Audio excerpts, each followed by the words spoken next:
Kalina kayo mga kapuso, sabayan nyo kami mag-almusal. Look at this! Guys, ito ang trending Asian style manok na binabalik-balikan daw sa sarap. Grabe, amoy pa lang kanina ginaganyan ko. Oo In nga. fairness itsura pa lang masarap na talaga. Pati yung amoy na kailangan natin tikman yun, Truth. ate. Kakakwento pa lang namin ni Shira na magjejeta na kami today and we're back. Alam mo, bakit hindi natin itong patikimin Oo nga, ikaw, Anjo. Anjo O, Pert. nakajeta ka rin. Nakajeta ka rin ba, Anjo Pert? In fairness, bait-baitan tayong lahat, pero well, sa ngalan ng trabaho, wow! Dahil din ako pero O, ikaw na to, Anjo. parang masarap. Ano, okay? Iba? Malasa, kakaiba. Parang matamis na may pagka... Nga. Ano? Diba? Iba? Pagka ano? Parang nalunuot smoky yung... na... Correct. Tapos maalat siya. Na maalat na tama, matamis. sinabi mo, maalat na matamis. Sarap. Kakaiba daw kasi ang pagluluto nito. Si Kaloy nga pumunta pa mismo sa tindahan nito sa Santa Maria, Bulacan para alamin kung paano yan lutuin. Kaloy, please show us. May bigotilyong Masarap. partner. Hello! Very action star. Tingnan mo si Kaloy pagharap. Tara. Ito, ipapakita ko nga sa inyo kung paano sinasabi to. Ayan. Good morning ulit dyan sa studio at sa ating mga kapusong nanonood sa kanilang bahay. Etong at kanina pa ako nagsasalak sa kanilang charcoal oven dito sa Santa Maria, Bulacan, kung saan nga pinuntahan natin itong trending at marami nang nahuhook na Asian style roasted chicken. Look at that. Ito, marami na ako nasalang at parang gusto ko na rin magkaganito sa bahay para anytime pwede ako kumain ng Asian style roasted chicken. At ngayon gusto ko na matutunan yung proseso ng paggawa nito. Kaya naman, may makakasama ako ngayon ng mismong owner nitong business na to, si Sir Henson. Good morning. Good morning! At magandang umaga.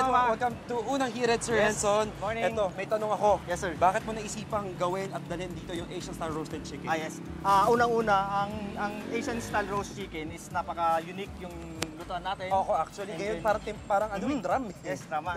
Then yung lasa natin is kakaiba din. More Hindi on, yung usual na lechon manok to. Yes, hindi sir. Kasi Okay. ang gamit natin is more on herbs siya. Herbs. Herbs? Okay. Pero napansin ko kanina, naglalagay din kayo ng uling. So, parang inihaw pa rin talaga yung manok. Yes. Iba Technically lang sir, yung proseso inihaw talaga niya. siya. Okay. So, ngayon, speaking of proseso, gusto ko malaman kung paano ba ginagawa ito, sir. Kaya naman turuan mo ako kung anong dapat natin simulan hanggang dun sa kain at sa tikiman. Yes, sir. Let's go. Start tayo. Sir, itong manok natin is Fresh chicken, okay. fresh chicken siya. Tapos tapos na yung paglinis natin dito. Okay.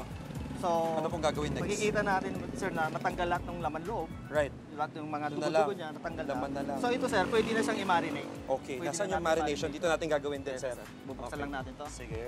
Alright. Then, thank you. And then, sir, meron na po kami naka-ready dito. Ito na yung tinimpla nyo. Yes, sir, nakatimpla. Para, kailangan kasi natin timplahan to, sir, para proportion yung pagka-marinate ng mga bawat manok. Okay. So, may mga kakaibang mga ingredients dyan para magano ng lasa ng Yes, sir. ating Yung, manok. tulad nga ng nasabi ko, more on herbs yung gamit natin. Right. Okay. So, Okay. i-start na natin, sir. O, ilagay lang muna natin to. Sige, ilagay natin dyan, sir. Usually, ilang manok ang nabebenta nyo kada araw? Sir, nagre-range kami ng 40 to 60 naman. Marami rin yung 40, 60 na inihaw na manok. Okay, Yes. alright. So, ilagay na natin yung manok. Siguro Yes, sir. kahit hindi natin ilagay lahat, Oh, yes. ibuhusan Tapos, natin siguro buhusan yung natin. ano. Oo.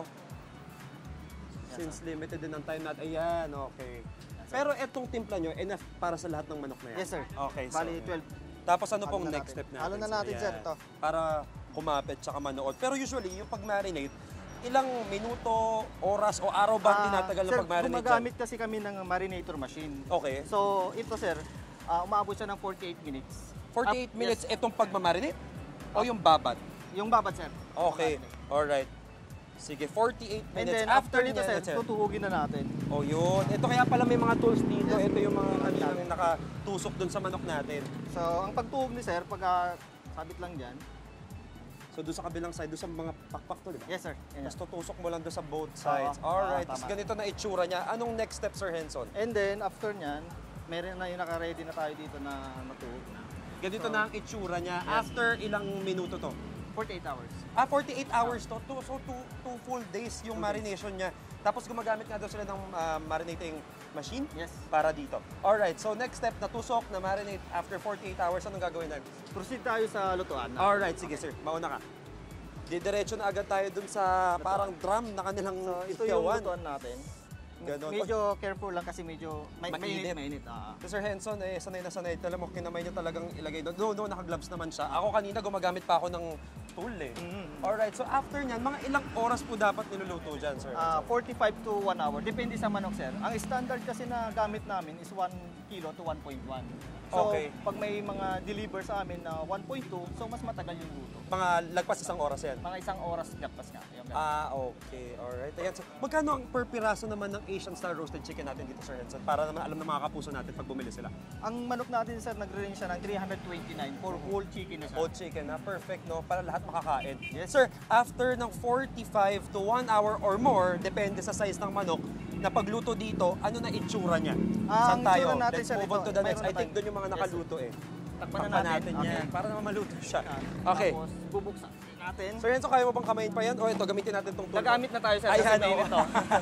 Ayan, careful lang. Okay. Okay, so ito So- na yun, after isang oras ng pagluluto, ganito na yung itsura ng ating Asian style roasted chicken. Sige, hango tayo ng isa na pwede nating tikman, sir. Yan! Ayun, oh! Naku, nanonood pa yung pagka-marinate. Tsaka ganda ng itsura niya, no? Ano ba, golden brown ba tawag dyan? Okay, alright. Ayan, sige. Ihain na natin to para sir. matikman yan. I-print na natin. Naka-gloves naman ako, so pwede kong hawakan.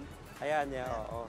So, So, pwede syempre, itatanggal. you have to be sanitary dahil pagkain to, food handling yung ginagawa natin. Tapos, tayo ay titikin. Siguro, alam mo, naka-gloves din ako, sir. Pwede ko ba kamayin? Yes, sir, pwede po. Ito na, kamay na natin. Dito tayo sa ating favorite part. Sa leg.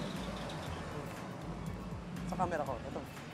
Lagay tayo. Ano na ako, sir? Sige, sir, tikman mo na.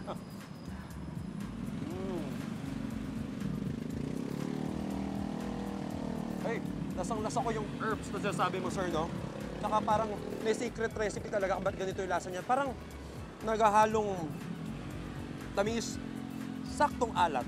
Pero all in all, ang tender ng chicken. Yes, sir. Perfect Asian style roasted chicken dito sa Santa Maria, Bulacan. Maraming salamat, Sir Henson. Thank you, sir. Salamat po. At mga kapuso natin, kung gusto niyo pa ng mga food finds na iba pa dito sa Unang Hirit, tutok lang kayo.